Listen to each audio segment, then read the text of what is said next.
భోగాపురం అంతర్జాతీయ విమానాశ్రయం ఉత్తరాంధ్రకు మణిహారం లాంటిదని, ఈ ప్రాంత దిశను మార్చే శక్తి దీనికి ఉందని ముఖ్యమంత్రి నారా చంద్రబాబు నాయుడు అన్నారు. విజయనగరం జిల్లా భోగాపురంలో అల్లూరి సీతారామరాజు విమానాశ్రయం ప్రారంభోత్సవ సభలో ఆయన ప్రసంగించారు. ఒకప్పుడు ఈ ప్రాంతానికి ఎర్రబస్సు కూడా రాదంటూ అవహేళన చేసిన వారు ఇప్పుడు అడ్రస్ లేకుండా పోయారని, కానీ నేడు ఇక్కడకు ఎయిర్ బస్ వచ్చిందని వ్యాఖ్యానించారు. అభివృద్ధికి అడ్డుపడిన శక్తులను ప్రజలు తిరస్కరించారని అన్నారు. ఈ విమానాశ్రయానికి భూములిచ్చిన రైతులు ఉత్తరాంధ్ర కొత్త చరిత్రకు శ్రీకారం చుట్టారని చంద్రబాబు ప్రశంసించారు. 2 ఏళ్ల క్రితం విధ్వంసమైన రాష్ట్రాన్ని పునర్నిర్మిస్తామని ప్రధాని నరేంద్ర మోడీ నాయకత్వంలో తాను పవన్ కళ్యాణ్ హామీ ఇచ్చామని, ఈ హామీని నిలబెట్టుకున్నామని చంద్రబాబు తెలిపారు. ఉత్తరాంధ్ర శక్తికి నిదర్శనంగా నిలిచే ఈ విమానాశ్రయానికి స్వాతంత్ర సమరయోధుడు అల్లూరి సీతారామరాజు పేరు పెట్టడం గర్వకారణమని అన్నారు. ఉత్తరాంధ్ర వాసి జీఎంఆర్ ఈ ఎయిర్పోర్ట్ ను నిర్మించడం, దీనికి తొలి అడుగులు వేసిన అశోక్ గజపతిరాజు, ప్రస్తుత కేంద్ర మంత్రి రామ్మోహన్ నాయుడు కూడా ఈ ప్రాంతం వారే కావడం విశేషమని గుర్తు చేశారు. ఈ సందర్భంగా రాష్ట్రంలోని కీలక ప్రాజెక్టుల పూర్తిపై చంద్రబాబు స్పష్టతనిచ్చారు.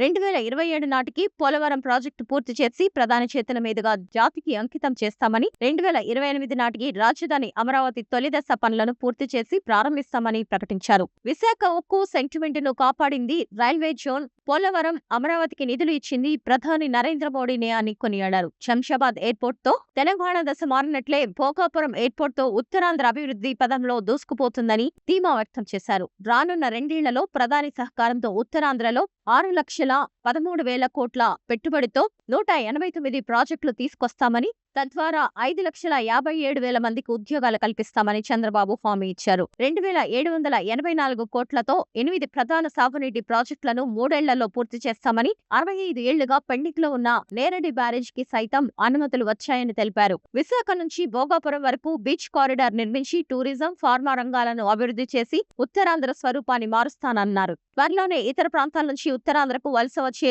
రోజులు వస్తాయని, ప్రభుత్వం కల్పించే అవకాశాలకు యువత అందిపుచ్చుకోవాలని పిలుపునిచ్చారు.